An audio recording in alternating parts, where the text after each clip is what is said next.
Good evening, everybody out there.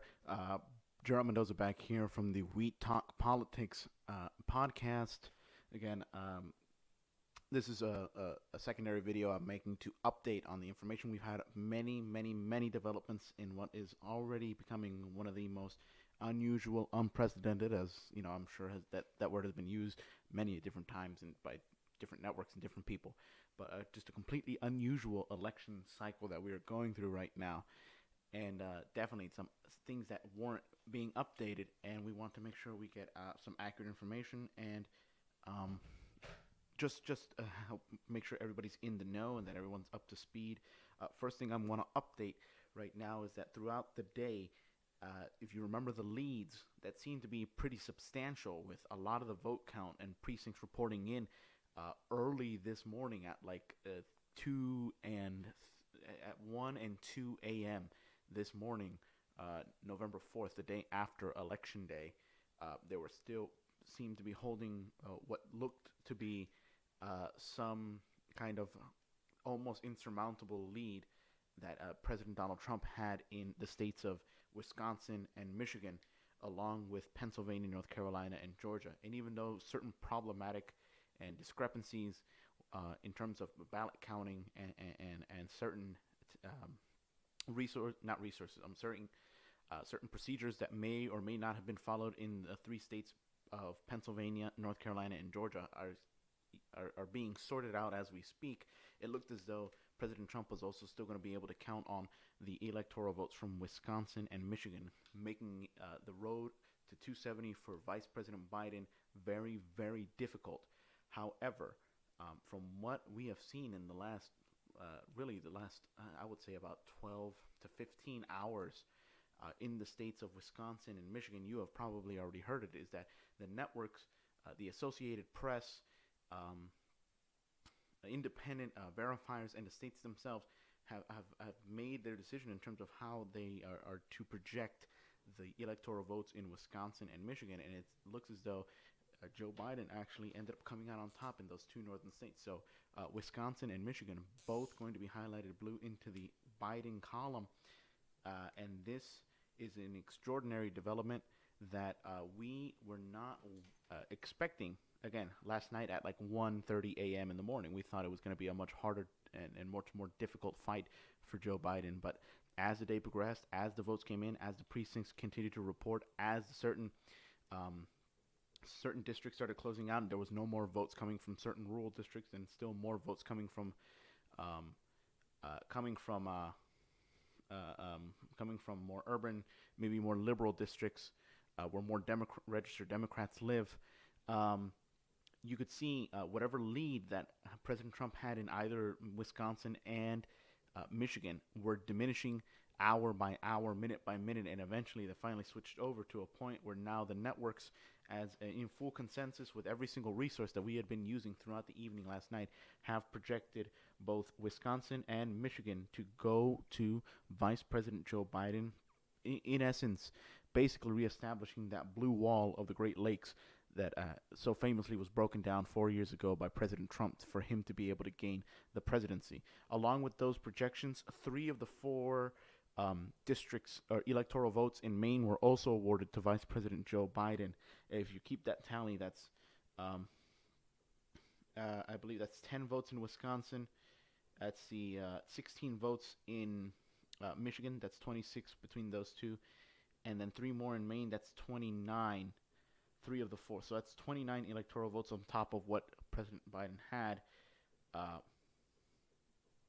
which I believe was 224. So he is now up to 253 electoral votes projected for him to win in the electoral race. And as far as we can tell, there has not been since, I believe, I don't know which was the last state to be called for President Trump, but it has been a while since President Trump has received a single, really a state or some good news to go in his favor. I think it might have been Iowa, if I'm not mistaken, or it could have been something else. I know Ohio came in earlier in the evening, maybe even Idaho and Montana, as they took a little while to count their votes. Alaska has still not been called by any of the networks, which is also surprising to me. I'm not sure why there's a wait, why there's such patience in that, but better to err on the side of caution, I would always say, especially in unprecedented situation as we are in right now. But yeah, so the consensus is that if we color in, and I'm about to do it, if we can color in the states of Michigan and Wisconsin in favor going into Joe Biden's column, then that means that Joe Biden is is way in the lead in terms of being closer to getting uh, the presidency of the winning the presidency of the United States and winning election 2000, which is a significant difference than where we were just really 24 hours ago, where it seemed as though the betting odds were showing that President Trump had a much bigger edge. He had up to 70. I forgot what the exact number, but it was in the low to mid 70% chance in the betting odds markets, showing that President Trump was going to win the presidency. But if we look at the betting markets now, and I'll do that as soon as I'm done, at least putting the outline on these few states, and on I'll do Maine in a couple seconds. But if we look at the betting odds right now, they're showing, and these were fluctuating throughout the day as more and more information came in about Michigan and Wisconsin. It is now at an 87.5% chance that Vice President Joe Biden is the next president of the United States. Um, and this is on Election Betting Odds, our favorite website that we like to use. Corey and I are always going on about it because we prefer betting odds to be our predicting resource instead of polls by themselves. But yeah, 87.5% in favor of Vice President Joe Biden. That is a 53.7% increase in the last day. That is down. That is up from, I believe his lowest point was almost 30 or 20%. It was really low. And right now, President Trump finds himself in a position where his probability of winning the presidency or retaining the office of the presidency of the United States is at 11.8%. That's down 53.9% in one day in these last 24 hours. That's an incredible shift. That again, these new numbers and these new projections have caused this shift, this change in the probabilities. And I forgot to mention that also, along with Maine, Maine is one of the only two states, along with Nebraska, that splits its electoral college votes. That's why I said Vice President Biden was awarded three of Maine's electoral votes, and one of them was actually awarded to President Donald Trump. So if we look at the final tally, it's 253 electoral votes projected in favor of Vice President Biden and 214 electoral votes projected in favor of President Donald Trump. So if you could just give me just a few seconds to fill this in, and I will update you on some more very substantial and very pressing information that has come up throughout the day as more news has come in from these races, these ballot counting states, and from where we still don't know for certain how things are going to turn out in other places around the country. So, but again, I would say that I honestly was someone who had basically written out uh, Vice President Biden as someone who could possibly win this blue wall again. I thought he might have just gotten Minnesota and that was it, but it seemed as though came in very close. In the state of Wisconsin, and we'll touch on this later in just a little bit. In the state of Wisconsin, it's very close, within believe less than 1% difference margin. But the state has decided, and the projections and the network and the decision desks all decided that Wisconsin was going to end up going for Vice President Biden. So that's important update for him. And as soon as Wisconsin started changing, we also saw the same trend going on in the state of Michigan. The state of Michigan also showing the same trend where President Trump had a big lead, especially even at 1 a.m. and 2 a.m. in the morning when he gave his statement. But all of that ended up evaporating away as more and more precincts reported in and showed that Vice President Biden actually had a higher share of the vote in Michigan. So again, these Great Lakes states back again as I don't know if you could call them permanently back on the blue wall side, but they have definitely helped Vice President Biden bolster his chances of becoming the next president of the United States of America. So, very significant as the day progressed. These were projected in the early afternoon, around between 1 and 3 p.m., if I remember correctly. I was at work and I got the notifications, and I immediately turned on the news apps on my phone and tried to watch some live TV, and I saw the interesting uh, uh, information coming in. So again, very significant situation for and significant gains really for Vice President Biden. These states were key, and I'm going to explain precisely why both Michigan and Wisconsin have completely changed the trajectory of this election.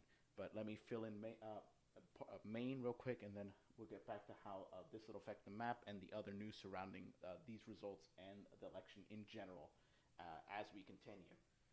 Um, Again, I'm just going to put a small section for the one district that voted for Donald Trump, that was awarded for Donald Trump. So it is approximately it's 1/4 of the electoral voting power that Maine has. I might actually be a little too big. I might need to erase some of that. So give me just a second.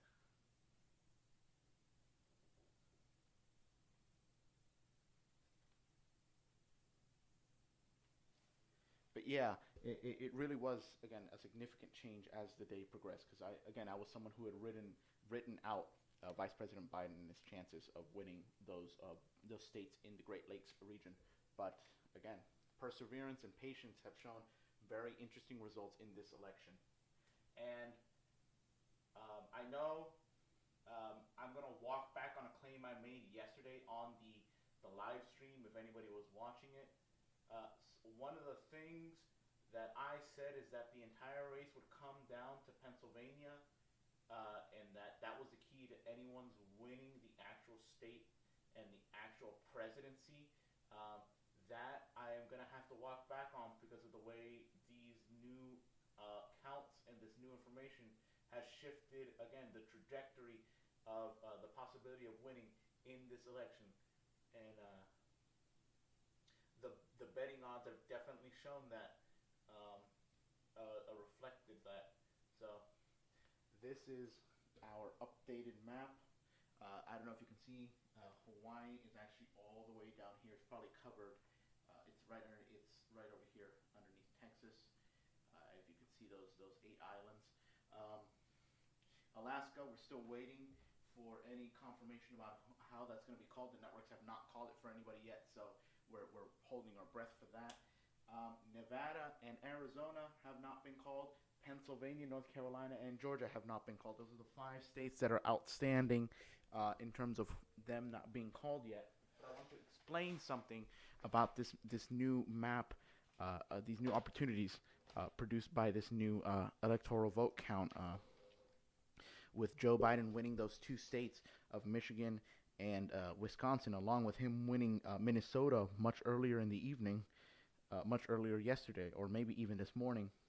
It's what we see here is is a new opportunity that opened up for Joe Biden to be able to try to win the presidency of the United States. Because right now, based on voting counts, based on precincts reporting, based on trends, it looks like um, Vice President Biden is leading in the states of Nevada and Arizona, and those are both collectively. I'm sorry about that. Huh, not really working here. I believe the state of Arizona is 11 electoral votes. Yes, 11 electoral votes uh, versus and Nevada's a 6 electoral votes. Yes, it's 11 and 6. That's 17 electoral votes. With the current count of the projections, 253 plus 17 equals 270 even. So and the significant thing is that Vice President Biden is leading in Arizona and continues to lead uh, narrowly in Nevada. And we're getting information, or at least the information that's being given and provided to the networks and the news agencies, are that Um, Nevada, we're most likely not to gonna get any significant information from the state and their vote count until tomorrow, and I'm not sure about Arizona. But those two are now the ones to watch because should those be projected to go to Vice President Biden, that is the end of the election. That is withholding Pennsylvania that has not been called yet, that still has discrepancies, a myriad of mail-in votes that have to be counted, a myriad of other precincts that have not been completed in submitting their results into the state. North Carolina, very slow process in terms of the confirmation of what they're going with. I believe the vote count right now. I don't know if it's exactly the same, but it's a it's a one it's a I believe it's a 2.4 spread or 1.4 spread with still 95% of the precincts reporting in 2.732 million votes for President Trump versus 2.655 million um, votes for Vice President Biden. And in the state of North Carolina, it hasn't moved, but there still seems to be again this is possibly absentee ballots coming into play, or the mail-in ballots, or the early vote that had not been counted yet, or the mail-in ballots that are still being received. Possibly, I don't know if North Carolina was one of the states that decided that they were going to allow late entry of ballots based on the postmarking of the envelopes that were being submitted to the polling locations or to the Department of the Elections. Um, but all that being said, same thing with Georgia. A bunch of discrepancies, a slow counting process, many votes still withstanding, still not counted yet. Um, but President Trump still technically leads in all three of these states. But again, with the revelation that Wisconsin and Michigan have gone for Vice President Biden, uh, it means that Vice President Biden no longer absolutely needs Pennsylvania to win, as I had stated so much yesterday. I'll be honest. By 12:30, between 12:30 and 1:30 a.m., I really did think President Trump was going to win again, due to his leads that he had in Wisconsin, Michigan, Pennsylvania, North Carolina, and Georgia, winning Florida, winning Ohio, winning Iowa, um, uh, fending off possible challenges in Montana and Idaho and Kansas, um, for the possibility of flipping those states um, towards the Democratic side. That did not happen. President Trump was on a roll, but then when everything stagnated, when everything started really having to be those close calls, because one of the biggest ones, Virginia, even though it was projected to go, it was predicted by polls and betting odds to really stay blue. Um, at the beginning, even though the Associated Press called it, and you'll if you go back into the stream near at some point near the early middle part of our stream, uh, Corey, PJ, and I were starting to dog on the Associated Press, talking about how they could possibly award a projected vote or projection to to a state where President Trump was leading by a significant margin, by double digits at the time when they awarded the projection. But it ended up panning out. It ended up swinging. The same thing that happened last time. We called it the Tim Kaine effect. I call it the Nova effect. Is that more people are in line? It might just take longer for the polls to actually end up shutting down and being able to start counting, for precincts to actually report in, and that could be really what sets the bar different.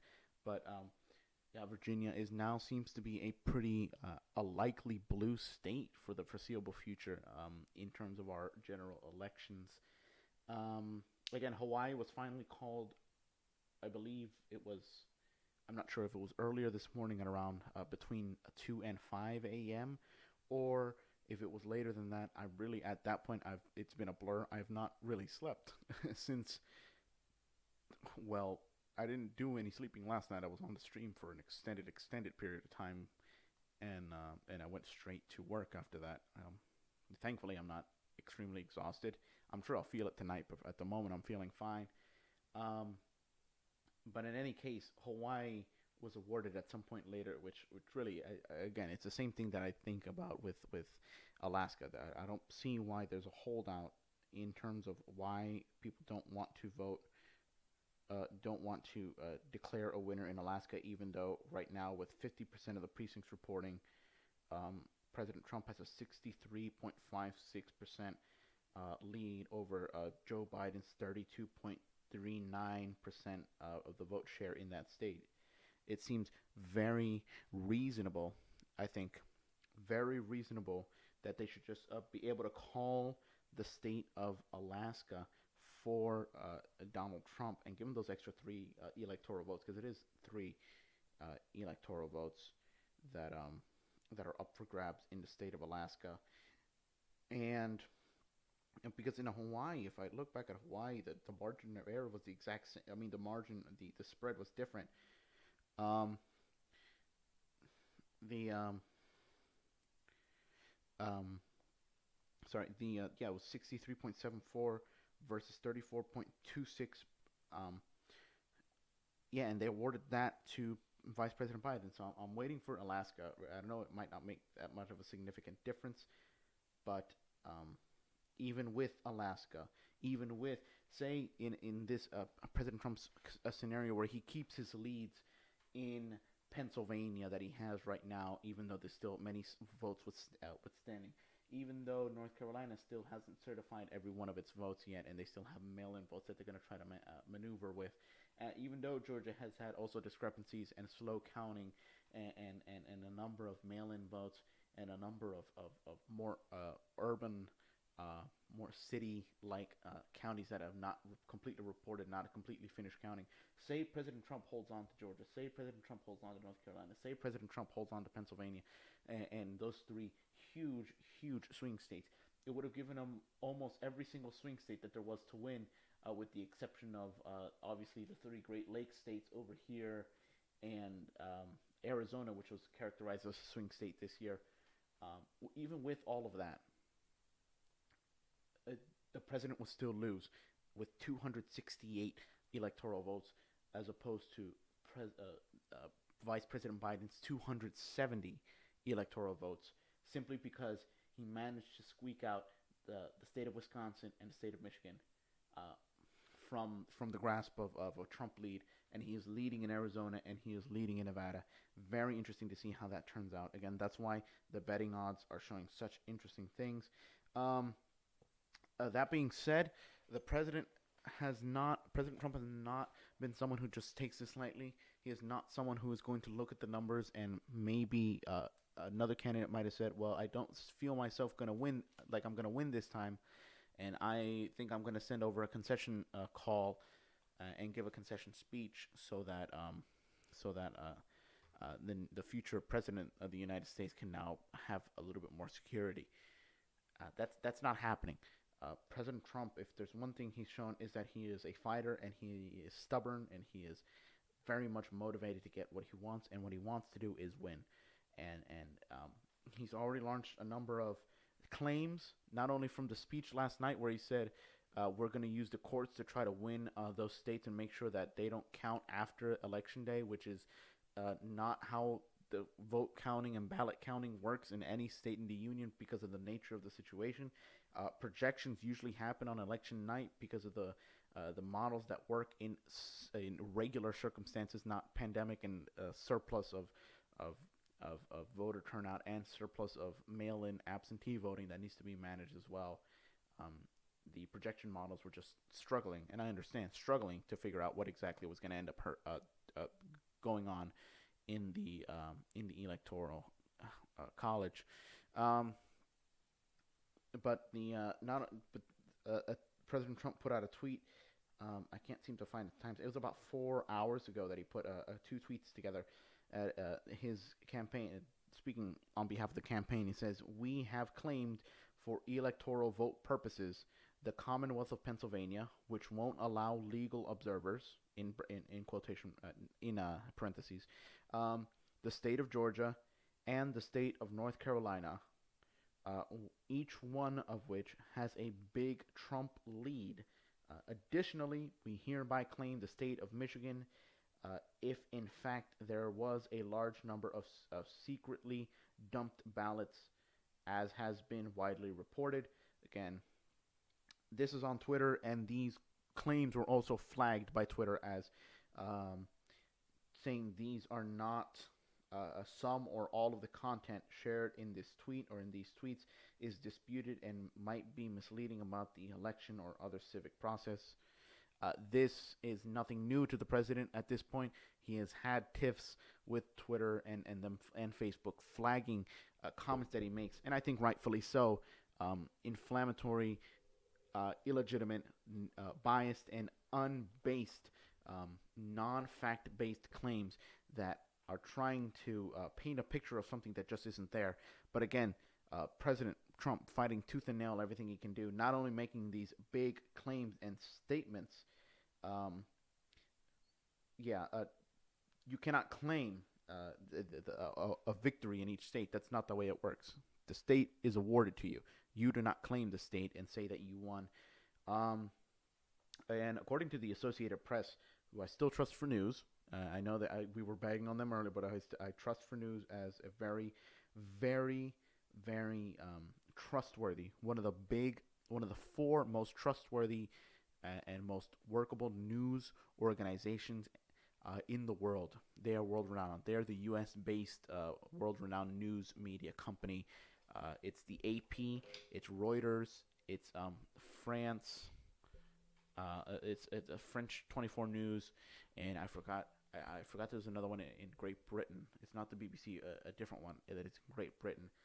But in essence, these the AP is an incredibly credible, venerable, and reliable source for information because of the way their system works as reporters and as a team, and as no one going in for names, simply just the AP. And certain authors obviously listed, but the AP, the brand, if you could call it that, is a reliable news media source and information source. This is an article that was posted about an hour ago, right now, so about 8:30 p.m.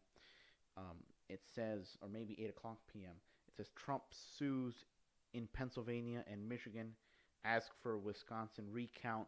Now he's suing the states of Pennsylvania and Michigan.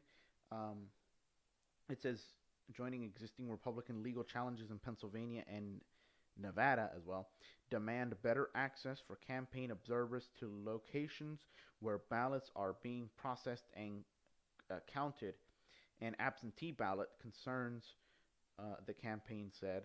However, at one Michigan location, in question, the Associated Press observed poll watchers from both sides monitoring on Wednesday. So, based on the information provided and firsthand accounts from the Associated Press, a well-trained, well-managed core of news reporters and media personnel and a verified specialists observing and gaining information for the sake of sharing information, um, in news, in educating the general public. The AP was there on location at one of these locations in question, put forth by the Trump campaign, and again observed both sides being able to conduct themselves in poll watching procedures, um, as was, I'm sure, mandated and managed by the state board of elections. And I'm sure there's a myriad of rules that need to be followed, and I'm almost positive should those rules have been broken, the state would have had no tolerance, especially in a situation such as this, where this election situation is incredibly, incredibly important and incredibly, incredibly tight. Um, it says, it continues reading on the article, the AP called Michigan for Democrat Joe Biden on Wednesday. Nevada, Pennsylvania, and Georgia are undecided still. They have not been called by any networks, and they have not been called by the Associated Press. It says the Trump campaign is also seeking to intervene in a Pennsylvania case at the Supreme Court that deals with whether ballots received up to 3 days after the election could be counted. Deputy campaign manager Justin Clark had said. Um, it continues saying, the actions reveal an emerging legal strategy that the president had signaled for weeks, namely that he would attack the integrity of the voting process in states where the results could mean his defeat. His campaign also announced that it would ask for a recount in Wisconsin, a state AP called for Biden on Wednesday afternoon. Campaign manager Bill Stepien, I'm sorry, cited irregularities in several Wisconsin counties, end quote, without providing specifics. As you can see, they're trying to find any possibility for wiggle room, any possibility for change, any possibility for maybe flipping one of these states, any possibility, so on and so forth, to try to gain the upper hand and gain back the opportunity to be able to try to win the presidency back, or try to retain the office of the presidency of the United States. The Trump campaign is uh, um, persistent, I will say, persistent, and they're going to be persistent in trying to get what they want, trying to get as much information as possible, trying to get favorable decisions to go their way. My problem is, and the president alluded to this not only during a campaign rally earlier last week, but also or actually earlier this week, I believe it was on Monday when he was speaking, but um, also in his remarks at the White House to some of his supporters who were at the White House, or some of the staffers who were at the White House, and had said, we will take cases up to the Supreme Court. But I'll be honest, and this is just my personal opinion, but I really want to make this clear. I don't believe any arguments or cases that the President Trump's campaign can bring up. First of all, I don't believe any cases that they could try to bring up would go to the Supreme Court. I believe the federal courts would deal with it independently within each state, should there be that many discrepancies. But should somehow, by some process, the Supreme Court get involved in one of these cases, I do not count on the Supreme Court, nor do I believe the Supreme Court will make a decision that will affect uh, the evenness of the federal state level governments, um, and the constitutionality surrounding that balance between the state and federal governments in terms of very important decisions um, being made. In essence, what I'm saying is I don't think the Supreme Court would vote to try to really make the federal government any stronger against the for the sake of making the states with effect affecting the states by making them weaker, and in essence, giving the federal government more power over the states, which is definitely not the intention of the Constitution. The Constitution intends to make a strong government federally, but different levels of government to deal with different situations in government, at different levels, in different locales, in different areas of the country, and for there to be that division within the levels, and really a balance of power between higher and lower levels of authority in the country. Um, but all that being said, again, should any of these cases, though flawed or not, get to the Supreme Court, I do not count on the Supreme Court doing anything in favor of President Trump, because it would call into question the integrity of the elections, and not only that, it would call into question the integrity of the balance of power between federal and state level governments. And both of those are things that many members of the Supreme Court, I don't personally believe, including the newest member, now Justice Amy Coney Barrett, um, would be content with.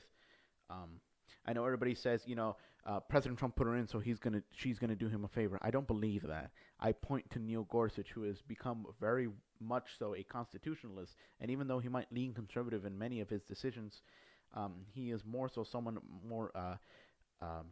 He's more so someone who will interpret the law and try to protect it as best he can for the sake and good of the country. And even if that means changing things for the better, that also is part of his mantra, as seen in or protecting certain aspects of the law that might not have been there originally, but have been expanded upon in previous sessions of the Supreme Court. Again, exemplified by his vote to, I believe, uphold a previous decision by the Supreme Court to the protection, civil rights and civil liberty protections of the LGBTQ plus community, um, and that was not expected, considering everyone thought he was just going to be a conservative judge who would go against things. But no, he has turned out to be someone who is truly a neutral, and not only a neutral, he's someone like Chief Justice John Roberts, more so concerned with preserving the status of the balance of power between the branches of government and between the levels of government, and really protecting the status of the law and upholding said law in the land. So I don't believe President Trump has the advantage if he goes to the Supreme Court as much as people may want to believe he does. I don't believe he does. It is such a really a hard thing for him to sell to Supreme Court justices. I don't believe they'll bite on it. I don't believe they'll go along with it. But again, we will have to wait and see how everything ends up turning out. In terms of everything else that we have, going on for us over here, and let me take off this. I'm sorry. Let me take off this election 2020 banner. I just noticed it. Again, this is the full map. Again, we do not have Alaska counted yet. We do have Hawaii, though. It was projected to go for Joe Biden, and it has 4 electoral votes. That's why he is at 352, 352 versus President Trump's. No, 253. I'm sorry, 352. 253. My apologies. 253 as opposed to President Trump's 214. Um, but anyway, it is shaping up again, like we said, an extremely close election.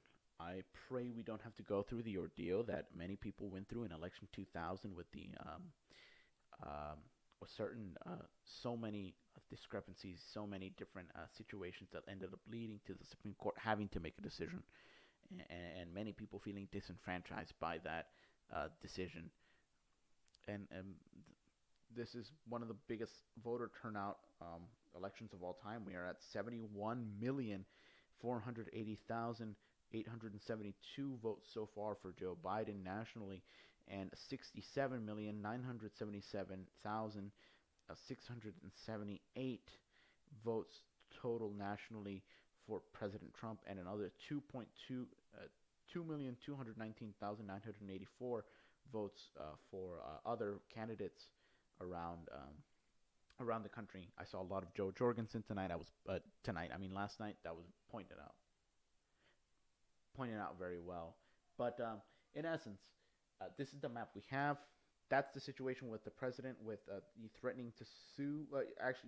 More specifically, threatening to sue to try to stop extra counting in the state of Michigan. Now, what's interesting is that the Associated Press, after President Trump tried to or the campaign actually did file a lawsuit against the state of Michigan to try to get them to stop. Um, just a very short while after is when Michigan was called for maybe even no more than an hour after that report came to light. Michigan was projected was going to be the electoral votes of Michigan. 16 of them were projected to go for Joe Biden.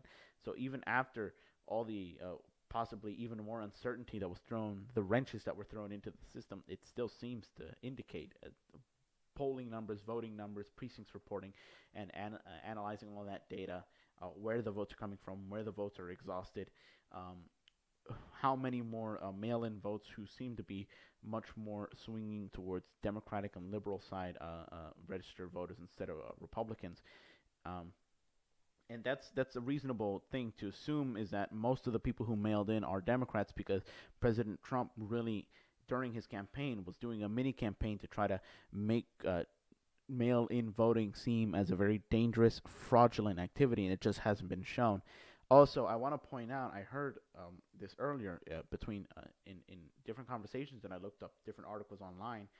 Some people were claiming that in the state of, I believe it was Wisconsin, some people were saying that there were 20,000 extra votes cast because of a discrepancy between a higher number of votes cast versus the lower number of registered voters in the state total.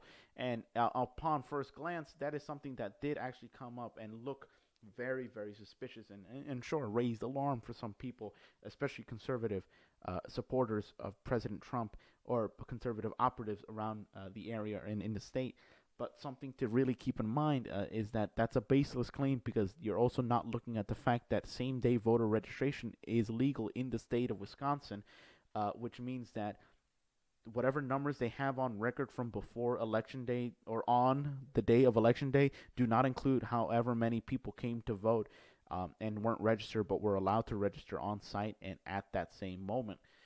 That, after election day, I believe the number was, if I look at the state of Wisconsin, if I look at the state of Wisconsin and the vote count is at total vote counts 3.289 million, and I believe that the results are showing a 3. I believe 3.259 or something again, a significant chunk of votes, especially in a race that is so tight, that was so tight as Wisconsin before it was called, and still continues just a very slight margin of victory for Vice President Biden in that race. But that discrepancy did not include the whole picture. And I will say this again and again, and I'm not going to get tired of saying it, but I will say it definitely. To anybody who hears information about anything, especially considering uncertain situations such as the elections, the vote counts, voter turnout, voter registration numbers, different data coming from states, check every single one of your sources, because you cannot just take anyone for word of mouth. I refuse to do that. I refuse to take anything as said and to be completely true because someone said it to me. With the exceptions of maybe one or two people in my life, I don't see anything. I am speculating every single thing, every piece of information that comes my way. You might not do that, but you, especially in important things like this, you have to be skeptical. You have to really think about, okay, does this really make sense? Would I have heard this by now? Where did you hear? Be willing to ask questions if you hear something from someone. Where did you hear this? Who did you hear this from? Where did you get this information? What are your sources? And once you start looking deeper again, because it really took me just a few minutes to really find that that discrepancy that people thought they were reporting on was really nothing more than just people not looking at the whole picture, completely not looking at all the details, and causing really quite a stir again for saying fraudulent voting and this and that. It's not going to hold. And none of these things are going to hold water.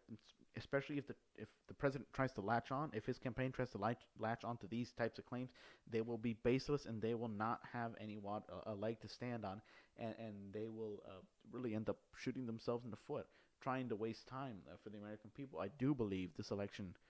I'll be honest. As soon as I saw that Wisconsin went, I knew it was getting really close. And as soon as I saw Michigan go, just about an hour later, I texted Corey and I said, well, Joe Biden has basically just won this election by winning Wisconsin and Michigan, because now no longer is Vice President Biden fighting for the state of Pennsylvania to try to win it. He's not, fighting for that. He's not fighting for North Carolina. He's not fighting for Georgia, where in all of these states he was trailing and still continues to technically trail in these states based on precincts reporting in. But because of the vote count as it comes up, 253 as it stands, 17 votes, 17 electoral votes, 11 from Arizona, six from Nevada. Those combined 17 electoral votes will push Vice President Biden to exactly 270 electoral votes. I am not sure. I would have to review this, but I do believe if that result stands, if that is those are the only two more states that Vice President Biden wins, and President Trump retains Pennsylvania, as he is not technically projected to do according to the betting odds, and I'll show the betting odds just a second. If President Trump retains Pennsylvania from last time's election, if he retains North Carolina from last election cycle, if he retains Georgia, which was a swing state this election cycle, went to him last election cycle, if he retains those three, which are really key at the beginning of last night, even with all of that going in his favor, it just still does not look good for President Trump. Looking at the betting odds right now, I'm about to share the screen. But these betting odds are showing some very even significant numbers. Since I started even this broadcast, there's been some significant number changes that I want to show you. Again, electionbettingodds.com, one of our favorite websites. Earlier when I started this broadcast, it was only at, Joe Biden had increased by 53% in the day. He is now up by 64%, 64.8% increase in a single day. That is significant. He has an 87.9% chance to win the presidency of the United States. President Trump has dropped by 65% in terms of the probability of him becoming president. Only has 11.4% chance of him becoming the president, um, based on all this information. This Arizona has not been called, but based on the betting odds, it's a 71% chance that um, Arizona will stay blue, even though there's a 21.5% drop in the certainty of whether it goes blue. Nevada, um, down 9.5 points in the last day, but still at an 82% chance that it'll also go for Joe Biden. Should this be accurate? Um, should the betting odds in their amplifying nature be accurate and end up predicting something, the end up predicting that Nevada and Arizona stay with Joe Biden, that'll be the end of the election. But not only is President Trump fighting that projection, he is also fighting a 80% chance, 80.1% chance, up 16.5% in the last day in the state of Pennsylvania, the probability that it will stay for Joe Biden, that it will go Democratic, that it will go blue again, that he will have lost that state and the blue wall will be absolutely and completely reestablished around the Great Lakes with the exception of Ohio. Um, this would be a massive, massive, massive development if by the end of the counting, which by the way, the state of Pennsylvania has already informed not only its own citizens, but really the citizens of the nation waiting for its results, that it will not be done counting. It will not be done with its voting tallies. It will not be done with this very important work until Friday afternoon. That is when the earliest they can certify those results, because that is the latest that they will be accepting any mail-in ballots that will be received after Election Day, but postmarked by Election Day, I believe, is the state law in Pennsylvania. Um, if that happens, if all that if with this swing that the betting odds are really pulling for, and that the probability is going up significantly in the state of Pennsylvania, along with, look at this, an interesting one, Georgia, up to 61.6% chance that it goes for Biden. So right now the betting odds are showing that even though President Trump is leading in Georgia and in Pennsylvania, they're still just so close and so much discrepancies and still so many votes out there that are causing it to really be just hard to call. So, all that being said, all that information I know that I just like blurted out to you, we are still in one of the closest elections, possibly the closest election, electoral college-wise, the closest election of all time in our country. Um, we must be patient. We must respect state laws. We must not waste time with litigation, especially in times of uncertainty, such as we are living in with this pandemic, and with so many other trends that we saw broken, so many other polls that we saw get numbers wrong, as they sometimes usually do, and with so many chances that each candidate had to really close out the night, and so many times that it flipped in probability. Um, we have to remain patient, vigilant, and continue observing and be active participants in our political and electoral process. So, all that being said, this is the update. This is where we are. 253, Joe Biden, and 214, President Trump. That is where we stand. We're expecting more results tomorrow in the state of Nevada, possibly the state of Arizona. If those two go tomorrow, and if they both go to Vice President Biden, that will be the end of our election. And but rest assured, President Donald Trump will not go out without a fight. So this could continue to drag on litigation-wise and law firm-wise, and just be ready to deal with it. This was always going to end in a messy way, unfortunately, the way this year has gone, and it seems to be headed that way no matter whether you agree with the outcome, disagree with the outcome, whether you like the outcome or don't like the outcome. The process is almost over, and we just have to get there and work towards a better tomorrow for every single one of us around here, every person around us, and we will see where that takes us. But be vigilant and keep on participating in our elections. All that being said, thank you, thank you, thank you for joining me on this update. Should any other breaking news happen within, again, in the next 24 hours, should something significant happen, we'll probably get back on to, I'll try to get back onto this podcast, but we're not sure, so we will see how things turn out.